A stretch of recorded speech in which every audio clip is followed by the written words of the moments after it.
এই রসালো মিষ্টি বাইরে হালকা মুচমুচে আর ভেতরে রসে ভরা একেবারে নরম তুলতুলে, একেবারে আলাদা স্বাদের। অতিথি আপ্যায়ন কিংবা উৎসবে পরিবেশনের জন্য দারুণ মিষ্টি। চলুন দেখে নেওয়া যাক আজকের রেসিপি। এখানে আমি তালের রস নিয়েছি, নারকেল কোড়া নিয়েছি, এলাচ নিয়েছি 4 থেকে 5টা, চিনি নিয়েছি প্রায় 200 গ্রাম, দুধ নিয়েছি ময়দা, আর নিয়েছি সুজি, নিয়েছি 1 বাটি পরিমাণ। প্রথমে সুজিটাকে কড়াইয়ে ভেজে নেব। 2 থেকে 3 মিনিট মিডিয়াম টু লো হিটে ভাজতে হবে। সুজির মধ্যে যখন কালার চলে আসবে ঠিক অল্প ময়দা দিয়ে দেব। 1 বাটি সুজির মধ্যে কিন্তু খুব অল্প ময়দা দিয়েছি, হাফ বাটি ময়দা দিয়েছি। ভালোভাবে ভাজার পরে একটা পাত্রের মধ্যে এইভাবে ঢেলে নিতে হবে। একটা চামচের সাহায্যে এইভাবে একটু ছড়িয়ে দিলে ঠান্ডা হতে থাকবে। ততক্ষণে আমরা মিষ্টির জন্য তালের পাল্পটা কড়াইয়ের মধ্যে দিয়ে দেব। এখানে আমি 1 বাটি নিয়েছি তালের রস। মিষ্টিটা বানালে কিন্তু খেতে অল্প পরিমাণ। মিষ্টির মধ্যেই নারকেল কোড়াটা থাকলে মুখে পড়লে কিন্তু খেতে দারুণ লাগবে। ঠিক এইভাবে কিন্তু অনবরত নাড়তে হবে, কোনোভাবে যেন তলায় লেগে না যায়। এবার অল্প অল্প করে গরম দুধ দিয়ে আবারও মিক্সড করে নেব তালের রসের মধ্যে। যারা সুচির রান্নাঘরে প্রথম, তাদেরকে একটাই রিকোয়েস্ট করব, যদি আমার এই ভিডিওটা ভালো লেগে থাকে প্লিজ ভিডিওটাকে একটা লাইক দিয়ে চ্যানেলটাকে সাবস্ক্রাইব করে নেবেন। আর যারা ইতিমধ্যে সাবস্ক্রাইব করে নিয়েছেন তাদেরকে অসংখ্য ধন্যবাদ। ভাজা সুজি আর ময়দাটা আমি অল্প অল্প করে তালের রসের মধ্যে দিয়ে কিন্তু ভালোভাবে মিক্সড করে নেব। একসাথে দিলে হবে না, অল্প অল্প করে দিতে হবে। সুজির মিশ্রণটা কিন্তু তালের রসের মধ্যে এইভাবে রান্না করতে হবে। রান্না যত সুন্দর পারফেক্ট হবে, মিষ্টিটা কিন্তু খেতে অসাধারণ হবে। ঠিক এইভাবে থিকনেসটা কিন্তু ঠিক এইরকমই হবে। অন্যদিকে একটা থালার মধ্যে আমি একটু ঘি মাখিয়ে নেব।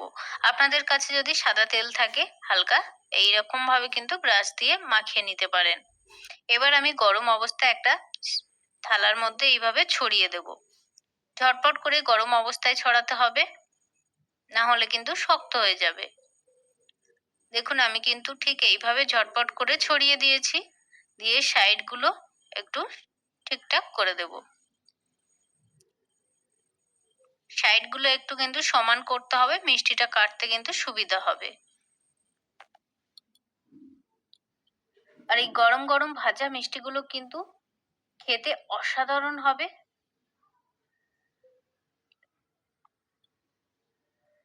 দেখুন আমি কিন্তু আধ ঘন্টার মতো এমনি নর্মাল টেম্পারেচারে রেখেছি। আপনারা যদি ইনস্ট্যান্ট করতে চান একটু 10 থেকে 20 মিনিট ওয়েট করার পর কিন্তু ঝটপট করে কেটে ভাজতে পারেন।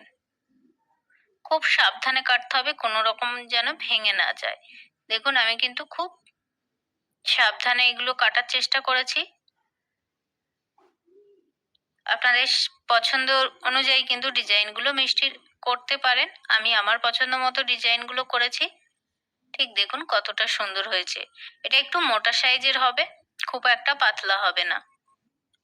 খুব সাবধানে তুলতে হবে। একে একে কিন্তু আমি তুলে নিয়েছি। দেখুন সবগুলো আমার মিষ্টি রেডি হয়ে গেছে। মিষ্টিগুলো ভাজার জন্য পরিমাণ মতো তেল হাই হিটে গরম করে নেব। খুব একটা বেশি মিষ্টি কিন্তু আমি একসাথে ভাজবো না,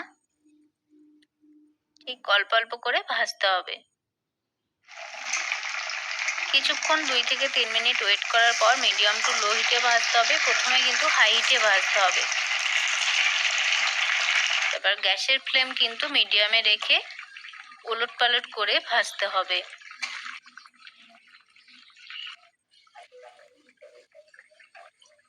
একটু লাল লাল করে ভাজতে হবে, তাহলে মিষ্টিগুলো দেখতে সুন্দর হবে আর খেতেও কিন্তু অসাধারণ হবে। এইভাবে তেল ঝরিয়ে তুলে নেব। দেখুন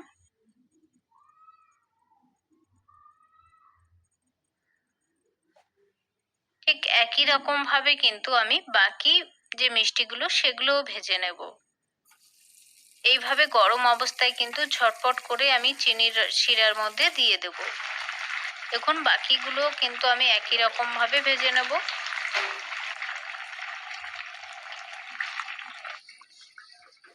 অল্প অল্প করে ভাজলেই ভালো হবে। দেখুন দ্বিতীয়গুলো কিন্তু আমি একই রকম ভাবে ভেজে নিয়েছি।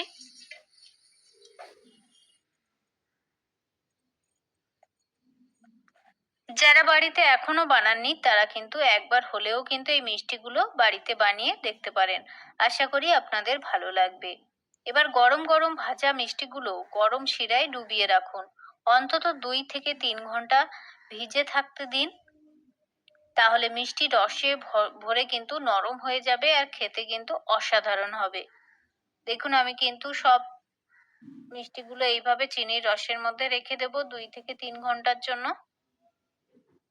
চিনির শিরার মধ্যে সব মিষ্টিগুলো কিন্তু ঝাঁকিয়ে দিতে হবে, তাহলে ঠিকঠাক কিন্তু মিশে যাবে। দেখুন এইভাবে 2-3 ঘন্টার জন্য রেখে দেবো। 1-2-3 ঘন্টা পর আমি কেটে দেখাচ্ছি কতটা সুন্দর হয়েছে। দেখুন যেমনি রসালো তেমনি কিন্তু সুস্বাদু হবে। তাহলে এই পর্যন্ত।